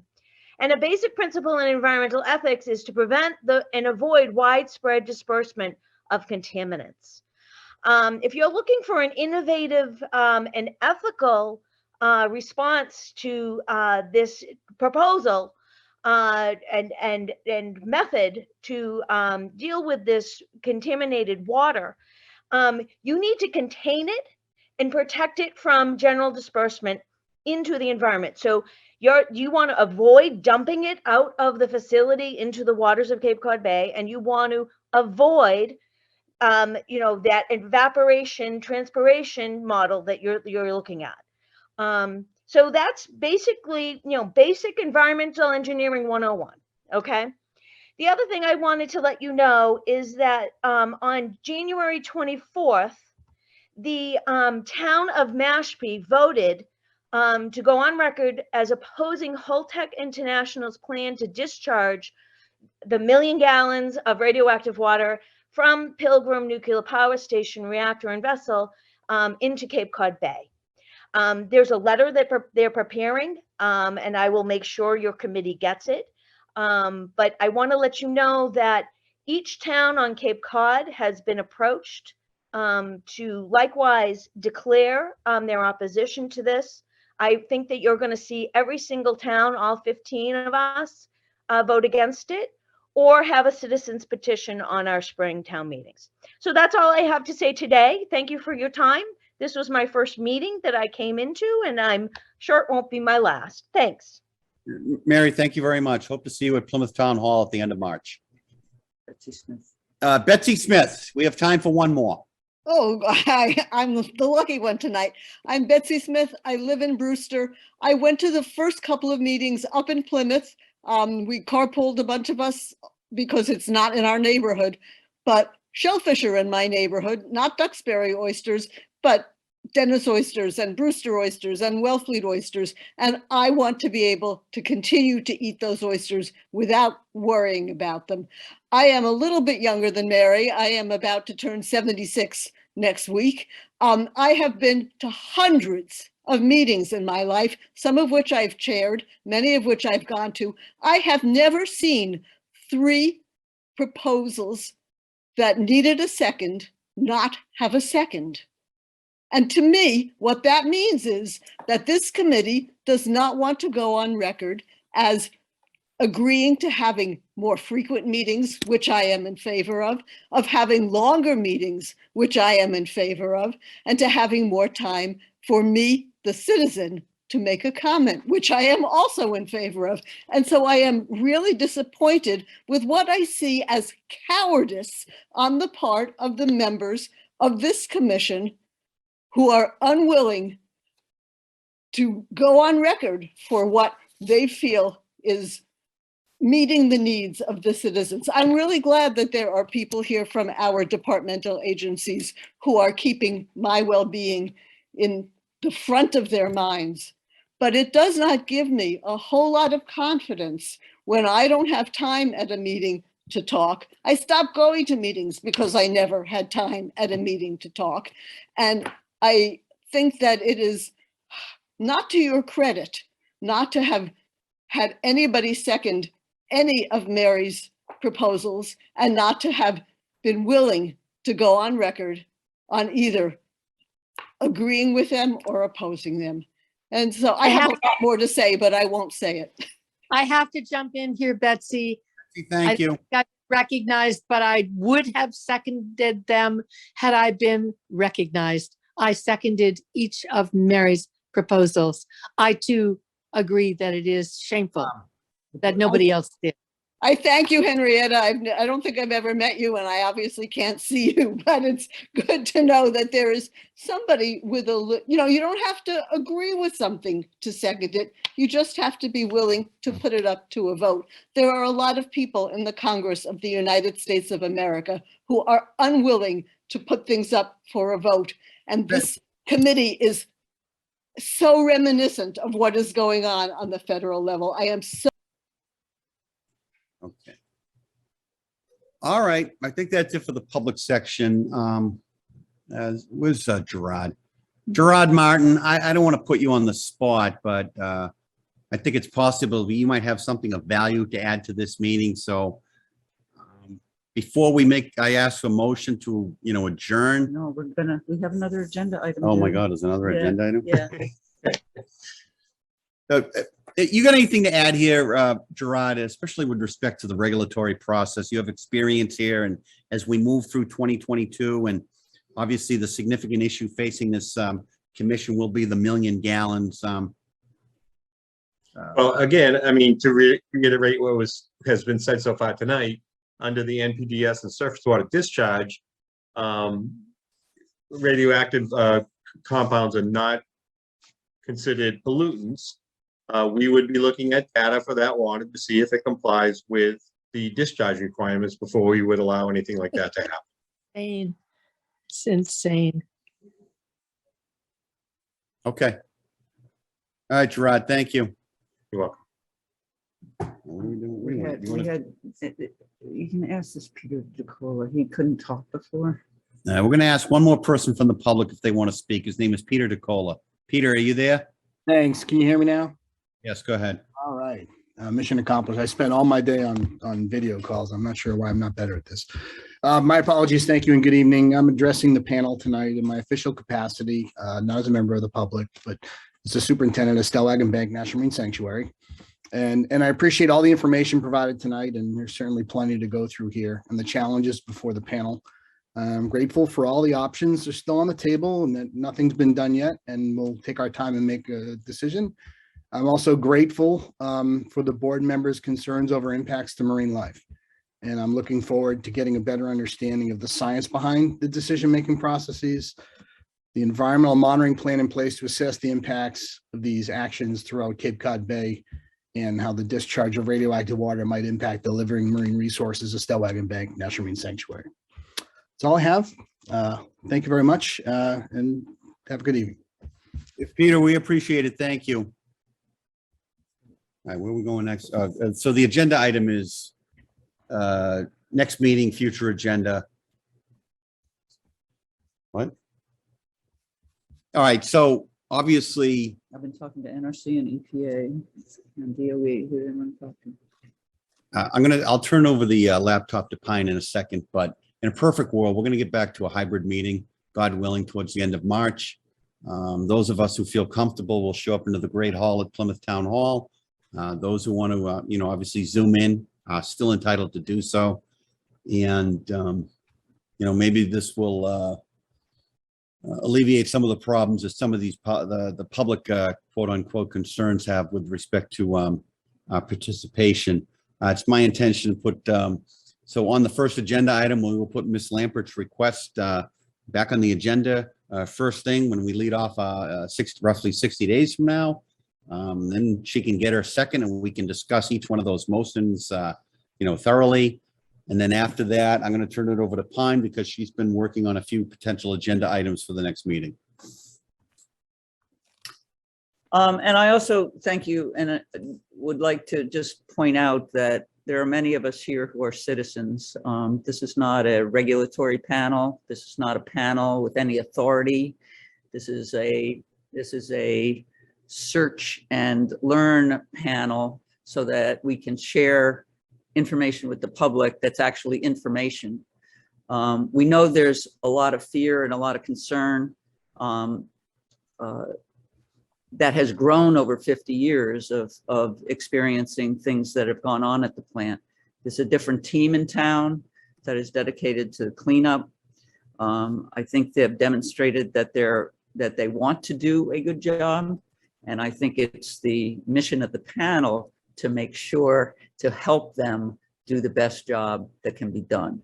So, you know, I don't want to be accused of anything.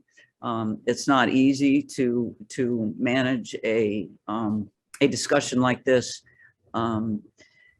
But we do need to set up the next meeting. I've had discussions, very long discussions, in fact, with the NRC, who is willing to come to our next meeting. I'm in touch finally with EPA, who I expect would be willing to come to the next meeting or a future meeting.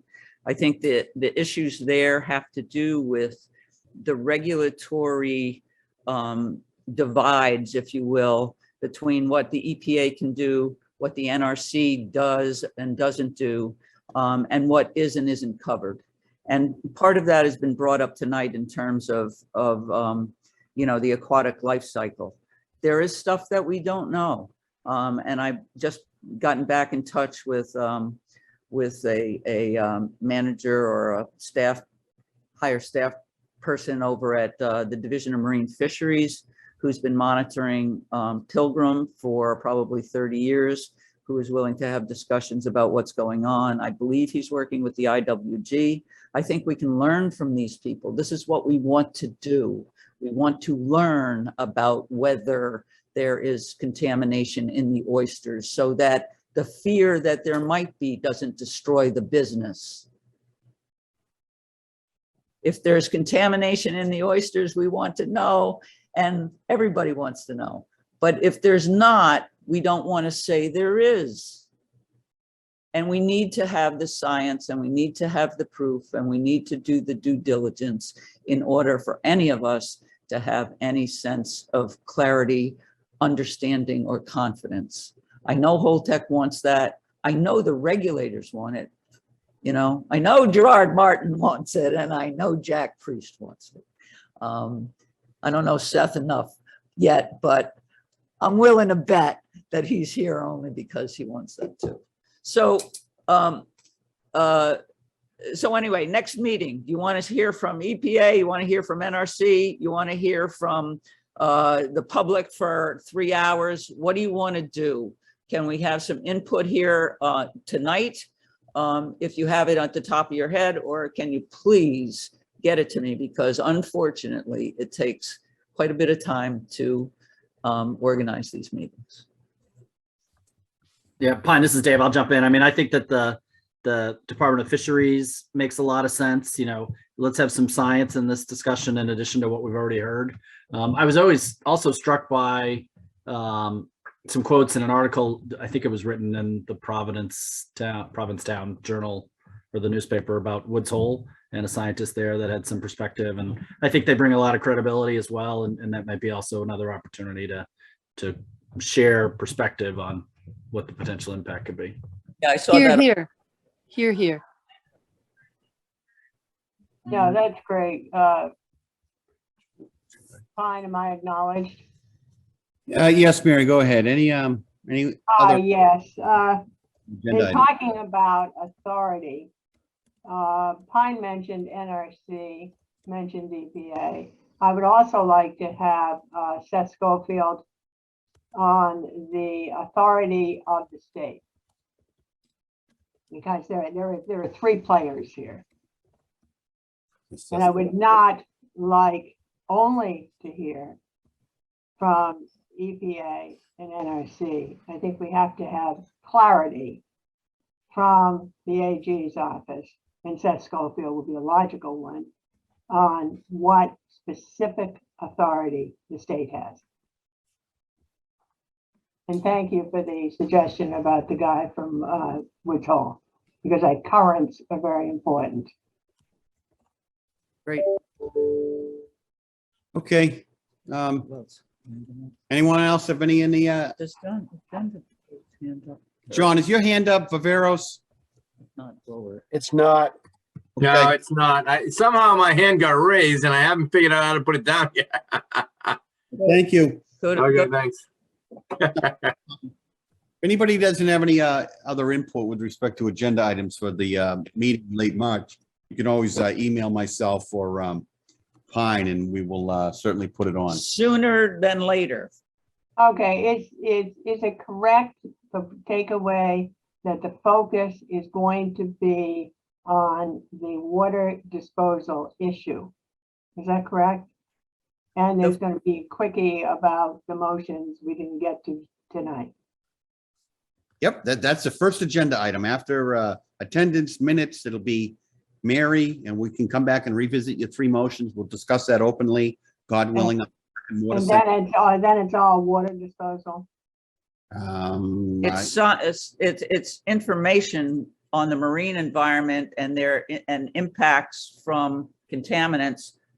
I would say, rather than assuming that we know anything about the water disposal, because we don't. I believe Holtec is still using that water to continue its decommissioning work. They can't test it until they're done using it. It's still a part of the decommissioning process. Doesn't make sense. Yeah, I understand where you're coming from, Pine. But there's the other issue of a clarity of perception. And so often there is someone brought in on the social psychology dynamics. That must be why I have a BS in it anyway. Well, I have a master's, so there you go. Okay, all right, anyone else? Okay, we appreciate everyone zooming in today, and we hope that everyone is warm and safe. And is there a motion to adjourn? O'Brien? Sure, so moved. All right, there's a second. I'll second that. All those in favor? Aye. All right, thank you, everyone. We'll see you late March. Thank you.